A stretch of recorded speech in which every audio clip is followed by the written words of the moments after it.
Bonjour et bienvenue. Donc j'ai uploadé mon premier projet sur cette chaîne il y a quelques jours, donc c'était un tuto. Et j'ai déjà bien attaqué deux trois autres projets, donc je me suis dit que ça serait assez cool de créer un espèce de log de leur construction, parce que c'est toujours assez intéressant de voir à travers quoi, enfin, sur quels problèmes on tombe et comment on les résolue en avançant dans le projet, parce que ça ne se passe jamais comme prévu évidemment.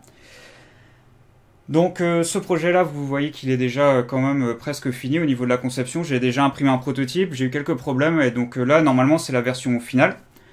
Donc ce projet, c'est une tourette Nerf qui va être contrôlée par Bluetooth. Donc on voit que sur le dessus, j'ai donc le magazine qui contient 8 fléchettes. À l'avant, on a deux moteurs électriques avec des rouleaux, donc qui vont servir à envoyer la fléchette quand elle sera poussée dans les rouleaux. Donc ici, en bas, on a une base avec un cerveau. Lui, ce cerveau, il va nous permettre de bouger donc tout le magazine et les moteurs de gauche à droite. Et ici, on voit que directement sous le magazine, on a un autre cerveau, et lui, il va nous permettre de viser, donc d'ajuster la position verticale, donc de haut en bas.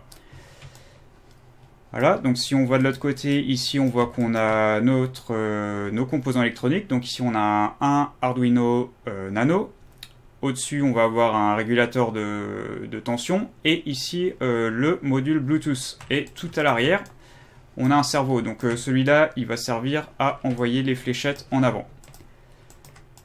Donc si on enlève la moitié, là, on voit qu'on a nos fléchettes. Donc quand l'ordre de tirer une fléchette sera envoyé, ce cerveau va venir pousser le petit mécanisme qui est attaché à celui-ci. Et ça va faire bouger cette espèce de petite tige qui va pousser les fléchettes dans les rouleaux et les faire partir en avant. Voilà, donc là sur le dessus, on voit qu'on a un espèce de couvercle. En fait, ce couvercle, il va être relié à un élastique, et ça va permettre d'appuyer en permanence sur les fléchettes au fur et à mesure à descendre. Parce que ce qui se passe, c'est que quand le magazine est pointé vers le haut, des fois les fléchettes ont du mal à descendre, donc on se retrouve à pousser sur rien du tout. Et au contraire, quand le magazine pointe vers le bas, les fléchettes ont tendance à glisser tout seul dans les rouleaux, ce qui n'est pas du tout bon, parce qu'au final, elles partent quand on leur dit pas de partir. Voilà, donc là c'était la partie plus conception, plus 3D. Donc là on voit ici que j'ai une autre version avec des cerveaux de différentes tailles. Donc là j'ai fait les petits, c'est des MG90, et les gros, si je dis pas de conneries, c'est des M996R ou un truc dans le genre. Enfin 996 quelque chose. Donc les gros tailles standards qu'on trouve un petit peu partout.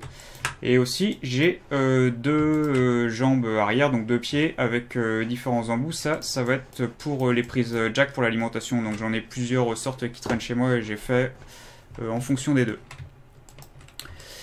Voilà, donc vous pouvez voir que j'utilise un logiciel qui s'appelle Alia Studio Tools. Donc c'est vraiment pas le genre de truc à utiliser pour ce genre d'exercice. Si vous le faites chez vous, je vous conseille plus d'utiliser un truc du genre Fusion 360 ou SolidWorks. Après moi c'est ce que j'utilise au travail tous les jours, donc je me sens assez confortable avec ça, mais c'est pas terrible pour ce genre de travail.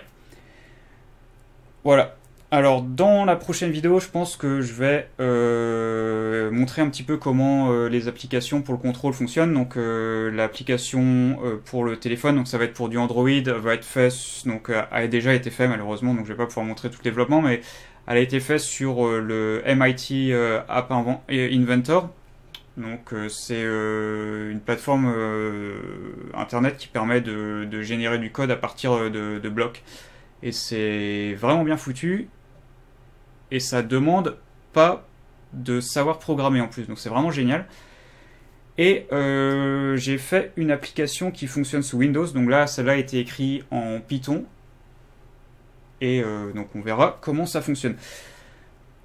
Donc merci d'avoir regardé, et je vous retrouve donc dans la prochaine vidéo, j'espère.